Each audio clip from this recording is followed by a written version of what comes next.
So good afternoon, Angela. Hi. How are you? Good, I'm good. How are you doing? I'm doing fine, thank you. Tell me a bit more about what brings you into my office today. Well, my friends are all leaving for the summer. Well, I mean, one of my best friends, she's leaving for a month. And both of my other best friends are leaving for 2 weeks, and they're all going back home. Mm-hmm. And home is where? Home is in Quebec, so we're all from Quebec, and they're all taking a trip to go back for the summertime, and like the only one who's not going back. So, getting pretty worried about them leaving.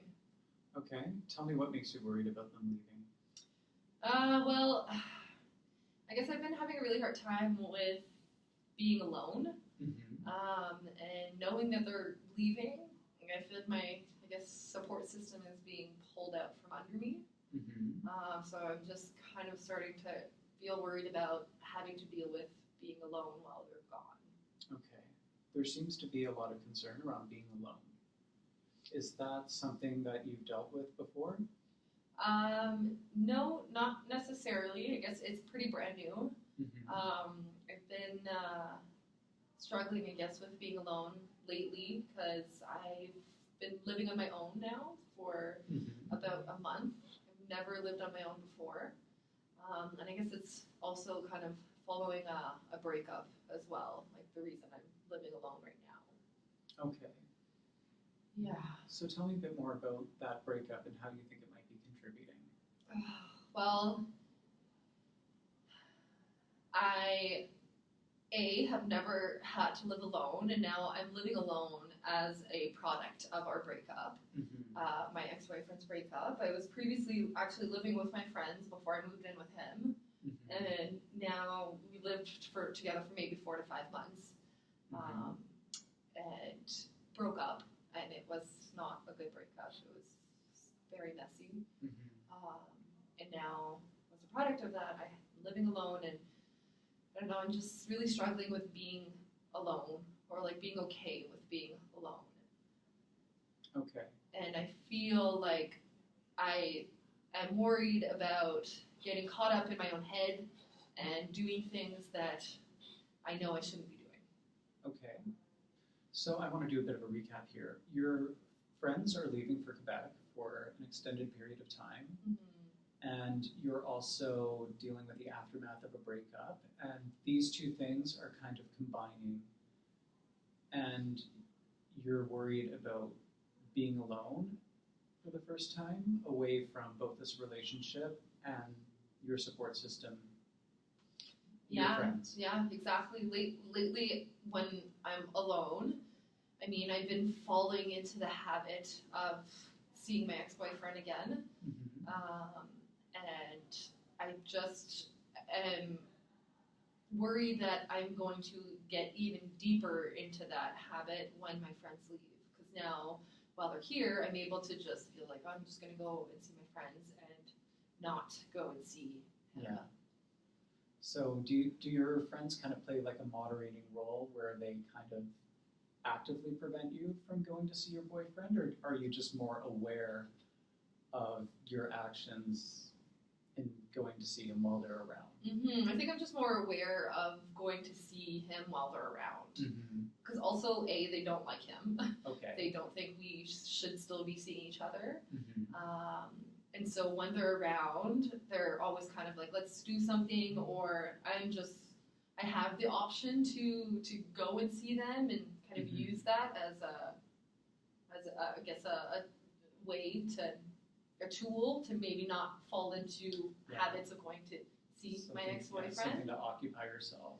Yeah, exactly. And it's something to, somebody to just be around. Because honestly, I almost feel like there's something wrong with me with like not being able to be alone. And so I get in these like moments where I'm just like, when I am alone and in my apartment, where I'm just like, oh my gosh, I can't handle this. I just feel like almost like frantic, like I need to do something, I need to see somebody. And now that they're going to be gone, I'm just like, oh my gosh, I'm going to just be falling down the rabbit hole. Yeah, so I hear kind of two things. One of those things is you don't know how to be alone. And another one of those things is you're worried that when you're alone, you're going to visit your ex-boyfriend. So that latter thing, visiting your ex-boyfriend, is there anything outside of that that makes you worried about being alone or makes you uneasy about being alone? I guess it's not something I'm used to. Mm-hmm. I've also come from like a big family, so I've always been around a lot of people. Mm-hmm. And I hold this belief that humans shouldn't be alone. Yeah. And that we're meant to be in company with other people. Like we're like instinctively wanting, we're supposed to, be with somebody. Yeah, it's natural to want people around. It's part of the human condition, sort of thing. Exactly. And so when I'm alone, like I feel like I don't know if I'm holding on to that too much or not, mm-hmm. but I like beat myself up sometimes where I just like, I feel like I'm really hard on myself about not being able to be alone. Yeah. But then I go to this place where I'm like, well, actually, it's okay to have a hard time being alone. Mm-hmm. So I don't know. I feel like I'm just trying to, I guess, balance like how, like what. Yeah. Do I believe that human beings should know how to be alone, or do I believe that it's natural for human beings to want to be around other people? Yeah, exactly. And then just all my friends keep telling me too is like, why don't you just be alone? Why don't you learn how to be alone? Like they phrase it in a way that makes me feel bad that I don't know how to be alone. Because I guess like, I don't know if they're saying that because they don't want me to be with my ex-boyfriend, but I'm just kind of like, I think it's normal to like have a hard time being alone. So with that, like, and it does feel easier when they're around, because when I do have these moments where I'm like, oh, I don't want to be alone tonight, or I'm having a tougher day, or something like that, they're around and we can go and hang out and do something like, It's always nice to have somebody somebody to be around. Now, as we're talking, I can kind of feel this conversation, and I think I alluded to it briefly a few moments ago, but I just want to go back there again. I hear two problems, and one of those is not being able to avoid spending time with your ex-boyfriend and not knowing how to be alone. Which of those two things do you think would be more beneficial to focus on right now? Oh, that's a good question. Like, right now, I say, like, I should learn how to be alone. Okay. And I shouldn't be doing things because I don't know how to be alone. Yeah. I think that's kind of where my mind is going. So would you say that your tendency to call your ex-boyfriend is a symptom of you not knowing how to be alone? Probably, yeah. Mm-hmm. I do. I feel like if I knew or I was more comfortable with being alone, that I wouldn't call him or try to see him as much as I am. Yeah. And I'm sorry if this seems a little off base. So would you say that the tendency to call your ex-boyfriend and spend time with him is more attached to your inability to be alone, or would you say there's some attachment to him as a person that's causing you to do that as well? I think it's a bit of both. Okay. Like, our breakup in general was very messy. It feels like we never had that closure. So I think it's both like we never actually closed or ended on a good note. And I also don't know. I have a hard time being alone. Yeah. And it also doesn't help, like him and I are kind of both of those people that don't like being alone. Yeah. And he doesn't want to push the closure, and I don't want to push the closure. So we often just like stay in this limbo. Yeah, it's a tough spot to be in when neither one of you is really the kind of person to kind of step in and create that boundary of ending the relationship. Yeah, more but firmly. Lately I've just been having a lot more thoughts about, okay, I should like probably learn how to be more comfortable being alone, because I don't want to like end up doing things or deciding things because I feel lonely. Yeah, which is sometimes what I think happens when I see him. Like, not to say it's like always the case. Like, it's a little bit of both of that attachment. Like, our relationship never really ended very neatly, and I also don't know how to be alone. So it's like both of those things, I guess, play a factor. Well, it sounds like learning how to be alone is where you want to take this conversation or what you want to focus on right now. So I want you to engage in a bit of abstract thinking about this problem and walk me through a day where your fear of being alone or your uneasiness with being alone doesn't exist and what that looks like. Okay. Would it be like a work day or like weekend? Whichever one you feel is I know, more... like maybe the weekend would be harder because there's like more room to more free time. Like, what am I gonna do when I'm not working? Yeah. Work days would feel maybe a bit easier just because there's just the evening. Well, do you want to start off with the easier one? Actually, yeah, I think that'd be a good idea because I'm like, oh, that'd be really hard to do the whole like weekend. I'm like, oh, that's even so scary to think about right now. Okay, so if it was a work day, I would get up. Probably late because I love to sleep in. Push snooze a few times. I feel that. Yeah. Mornings too. I have this weird analogy, this side note, that living alone has made me think about the first time that I speak words in a day. Like you can go until noon if you like living alone until you see somebody and say words out loud. So I'm like even caught up like in my head with those sort of things. So maybe I would wake up in the morning and I would call my friend, or I would put some music on or something so that I'm filling that silence. Yeah. That in the morning I always feel kind of like weary, like waking up and it's just silent. Yeah. So I would wake up, push snooze a few times, and either like call somebody, call a family member, call my sister, my friend. Then maybe put some music on or put like some sort of show in the background while I'm like getting ready for work. Then I would get all my things ready for work, drive to work, listen to some more music, something maybe like upbeat and relaxing. Yeah. And then I would be at work and I would just be completely present at work. Okay. Too.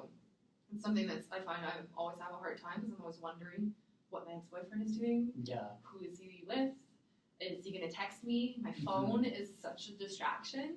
So I think in a perfect world, I would just like put my phone away at work and I wouldn't look at it all day long. Like it would be in my bag and I just wouldn't look at it. And I would be present at work. I would be engaged with my families that I'm working with the kids I'm working with, be engaged with my coworkers, like be more of a team player, like take on more tasks because my attention is more present. So I guess fast forward through the day, end of the day, I guess I pull my phone out of my bag and I see a text from my friend being like, hey, do you want to come to sit by the river with me, let's say, like summertime or something. And then I say, yeah, and so I go home, change out of my work clothes, put work behind me. I mean, that's never really an issue. And go by the river and hang out with my friend and literally just hang out, laughing, enjoying each other, just like enjoying the sunshine, and again, not thinking about being in that present moment. Yeah, just being in the present moment, not thinking about again my ex-boyfriend or thinking about boys, I guess too, or just like wanting to check my phone to see if somebody's trying to talk to me or somebody's trying to get a hold of me. But mostly him, because I'm like always looking at my phone to see did he message me? Is he thinking about me? So again, being in the present moment and not looking at my phone. Okay. And then just enjoying the river with my friend. Then maybe like going home, making some dinner. Yeah. I often don't cook for myself, so starting to cook for myself, I'd make my own dinner, and then I get ready and go to the gym. Okay. I also would like to start going to the gym. I haven't been doing that, so in a perfect world, I would go to the gym, then I would come home, and instead of watching TV, I would read a book. Or maybe I'd watch a little bit of TV and then try to read a book. And actually, should probably find time to do schoolwork in there. Yeah. And that's pretty much, I think that's what that would look like. Yeah, so two themes that I kind of feel like emerged a few times over the course of that perfect day are wanting to be present in the moment and not wanting to think about your ex-boyfriend. Yeah. I think my phone, too, is like a big one in there, too. Okay. That I not wanting to check my phone a million times a second. Okay, so if we could construct some language around those two things, does just staying present work for that one thing? Yeah, absolutely. Yeah. And then for the phone and everything related to it, just how would you describe that in a few words? Unplugging, yeah. That's a really good one. That's a good way. Okay. Yeah. So if you apply these two things, staying present and unplugging, do you feel like those are things that you could work on? I could. Okay. Yeah. Are they things you want to work on? I do. I really want to work on putting my phone away. Okay. But I'm detecting sorry, I don't mean to interrupt you, but I kind of felt a sense of hesitancy when you said that. Yeah, it's just kind of like I tried, I guess. I tried, and I don't know. It's like hard. where do you start? Yeah, like where do you even start? I don't know where I could start, just because I'm so attached to my phone. It's like such a part of me, and then I'm like, I don't know. I guess like little steps I can do. I mean, I've already started to I deleted some social media on my phone, so I don't have Facebook on my phone anymore. And I did delete WhatsApp once, but I re-downloaded it. But I guess maybe doing some more of that stuff. Well, did you find it effective when you kind of dialed back a bit on the social media? I did. I mean, I understand you did re-download WhatsApp. Yeah. So I've had these moments where I it's effective, but then when I'm low or I'm having that freaking out, I'm alone, and I'm just getting caught in my own head with those thoughts, then I'm and I cave and just get back into that negative cycle. I understand. Yeah. Okay, so how do you feel about everything that we've talked about today? Is there anything you feel hasn't been attended to, or anything you'd like to touch on? No, I think we really described it as a whole, really got all the pieces. Okay. So I'm just going to do a bit of a summary of what we talked about today, and I might miss a few things, so please feel free to jump in or add anything or correct anything that's not jiving with how you feel about the situation. So we started off, I heard that some of your friends are leaving town for a bit, and you're a little bit worried about that because they're a strong support system to you, and you're sort of worried about being alone, and you're not really familiar with that territory, that being alone territory. And that's also sort of connected to a past relationship. You feel that being alone might increase your chances of connecting with your ex-boyfriend, which will also kind of create a challenge in trying to get that closure. Yeah, a challenge in itself. It's like a can of worms almost, I feel. That happens when we start hanging out. Yeah. And there's, also some concerns about being able to kind of unplug a bit and leave that but please excuse me, I'm stumbling on my words a bit. I've had a bit of a day too, but that's neither here nor there. So, is there anything you'd like to add to that summary? No. Yeah, I think that really summarizes it pretty well. Okay. Well, I think we have some, we did a lot of work today, and I feel good about where we're going next session. So why don't we call it, and I will see you next week. Yeah. Thank you. Woo!